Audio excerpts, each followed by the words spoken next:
வெற்றி சதி சீரியல்ல இன்னைக்கு என்ன நடக்க போதுன்னு பார்க்கலாம் வாங்க. எபிசோட் வேற லெவல்ல மாசா இருந்துச்சுன்னே சொல்லலாம். ஸ்கிப் பண்ணாம ஃபுல்லோடையும் கேளுங்க. அதுக்கு முன்னாடி இந்த வீடியோ பிடிச்சிருந்துச்சுன்னா லைக் மட்டும் பாருங்க. ரொம்ப பிடிச்சிருந்துச்சுன்னா நம்ம சேனலுக்கு வந்து சப்ஸ்கிரைப் பண்ணி கண்டினியூஸா ஆதரவு வந்து தாங்க. ரங்கநாயம்மாக்கு எல்லாத்தையும் புரிய வைக்கிற மாதிரி வந்து அவங்க ஹஸ்பண்ட் வந்து பேசுறாங்க. நீ செஞ்ச காரியம் ஒன்னாவது கரெக்டா இருக்கா? நல்லா யோசிச்சு பாரு. நீ பஞ்சாயத்து தலைவி. அதை மீறி பொய் சாட்சி சொல்லியிருக்க கோட்டியேரி. இதை கொஞ்சமா நம்ப முடிஞ்சிச்சா? சக்தி மட்டும் இதெல்லாம் எப்படி ஹேண்டில் பண்ணியிருக்கணும்? சரி ரங்கநாயம்மா தெரியாம தப்பு பண்ணிட்டாங்க அப்படின்னு சொல்லி மன்னிச்சா. பதிலுக்கு நீ என்ன பண்ண? ஓகே நம்ம ஃபஸ்ட்டு தெரியாமல் தப்பு பண்ணிட்டோம்னு சொல்லி விட்டுருக்கணும். நீ சுமங்கலி பூஜை வந்து பண்ணணும். எப்படி? சக்தி இருக்கக்கூடாது, வெற்றி இருக்கக்கூடாது. ஏன் உன் பொண்ணை மனசாட்சியே இல்லாமல் ரூமில் இருன்னு சொன்னேன். உன் பொண்ணு இது வரைக்கும் உன்னை கேள்வி கேட்டதே இல்லை. ஆனால் நேத்தி எப்படி கேள்வி கேட்டு உன்னை அசிங்கப்படுத்தினா பாத்தியா? அவளுக்குன்னு ஒரு மனசு இருக்கு. சரண்யா உன் பொண்ணுமா? நீயே இப்படி பண்ணிட்டு இருக்கேன்னு சொல்லி கண்ணா அப்பனான்னு திட்டுறாங்க. மேற்படி என்ன சொன்ன? நீதிமணி வீட்டுக்கு போயிட்டு புஷ்பாவையும் நீதிமணியும் 2 பேரும் ஜோடியாக வரணும்னு அழைச்சிட்டு ஒரு பக்கம் மீனாட்சி அம்மா வீட்டுக்கு போயிட்டு நீதிமணியோட வந்தா வாங்கன்னு சொல்லி கோத்து விட்ற. இதெல்லாம் ரங்கநாயகி பண்ணுற காரியமா இது? இப்படியே பண்ணிட்டு இருந்தேன்னு வச்சுக்கேன், வெற்றி சக்தி எல்லாரும் வீட்டை விட்டு போயிடுவாங்க. அதுக்கப்புறம் நீங்கள் இவ்வளோ பெரிய வீட்டில் ராஜாவாக இருந்தா என்ன, கூஜாவாக இருந்தா என்ன அப்படின்னு சொல்லிட்டு போக ஆரம்பிச்சிட்டாங்க. அந்த இடத்துல வெற்றியோட அப்பா இதெல்லாம் சொல்லி முடிச்சுட்டு ரொம்பவே சோகமாக வந்து சேரில் வந்து அப்படியே வந்து ராக்கிங் சேரில் உட்காந்துட்டு ஆடிக்கிட்டே இருக்காங்க. நம்ம ரங்கநாயம்மா அப்பான்னு பார்த்து பூஜா வராங்க. எப்போதும் போல் காதை கடிக்க வந்துட்டாங்க. அந்த இடத்துல அத்தை நீங்கள் தோற்று போய் இப்படி பேதடிச்சியாக வந்து உட்காந்துட்டு இருக்கீங்களே, இது ஏன் வீடுன்னு சொன்னாலே அத்தை, இதெல்லாம் உங்கள் மனசுலேயே வந்து கேட்டுக்கிட்டே இருக்கும்னு எனக்கு தெரியும் அத்தை. ஆனால் கொஞ்சமாவது நீங்கள் அடுத்த அடி அடிக்கிறப்ப சக்தி வந்து கதி கலங்கி போய் நிற்கணும். அதுக்கேற்ற மாதிரி நம்ம திட்டம் போட்டே ஆகணுங்கிற மாதிரி அதடியாக வந்து யோசிக்கிறாங்க. இந்த வாட்டி நம்ம நிச்சயம் வந்து ஜெயிக்கணும்னா புஷ்பா இல்லாமல் நம்மளால் ஜெயிக்க முடியாது. அவங்க கூட சின்னதாக ஒரு மீட்டிங் வச்சுக்கலாம். முதல்ல இப்போ நான் சாப்பிட்றதுக்கு உங்களுக்கு சாப்பாடு எடுத்துகிட்டு வரேன்னு சொல்லி சாப்பாடு எடுத்து கொடுத்துக்கிட்டு இருக்காங்க. ஒரு பக்கம் புஷ்பா, ரங்கநாயம்மா எல்லாரும் சதி வேலையில் வந்து ஆலோசிச்சுக்கிட்டு இருக்காங்க. வீட்டில் வந்து கேஷுவலாக வந்து உட்காந்துக்கிட்டு இருக்காங்க. ரோஹித், வெற்றி, சரண்யா, நம்ம சக்தி. நான் என்ன பண்ணணும்னு எனக்கே தெரில. ஏன்னா பூஜா இங்கே இருக்க உங்கள் எல்லாருக்கும் பிரச்சனை தான்.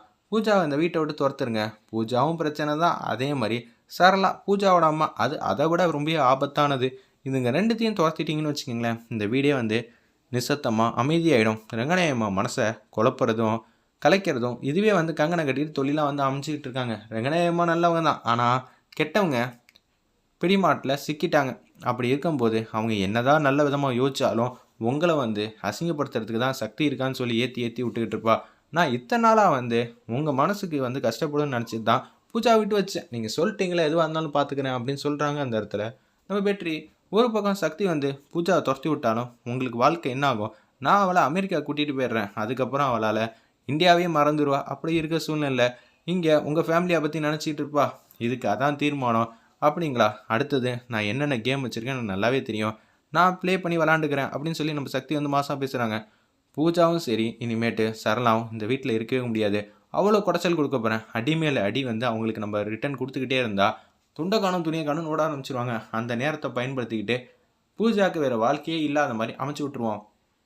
அவள் எண்ணத்துக்கு அப்படி இருக்கும்போது நீங்கள் அமெரிக்கா கூட்டிகிட்டு போயிட்டீங்கன்னா எல்லா பிரச்சனையும் சரியாயிடும். உங்கள் வாழ்க்கையும் நல்லபடியாக நீங்கள் பார்க்கணும்ல அப்படின்னு சொல்கிறாங்க. அந்த இடத்துல ரோஹித்கிட்ட சக்தி, சிஸ்டர் நீங்கள் எல்லார் வாழ்க்கையும் நல்லா இருக்குன்னு நினைக்கிறீங்க.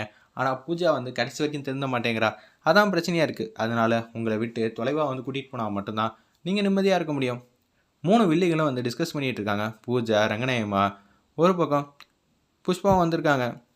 ரங்கநாயம்மா உங்களுக்கு என்ன செய்யணுமோ சிறப்பாக செஞ்சிடலாம் அப்படின்னு சொல்லும்போது சக்தியை தோக்கடிக்கணும். அப்போ நான் சக்தியை வந்து வீட்டை விட்டு துரத்த வேண்டியதானே?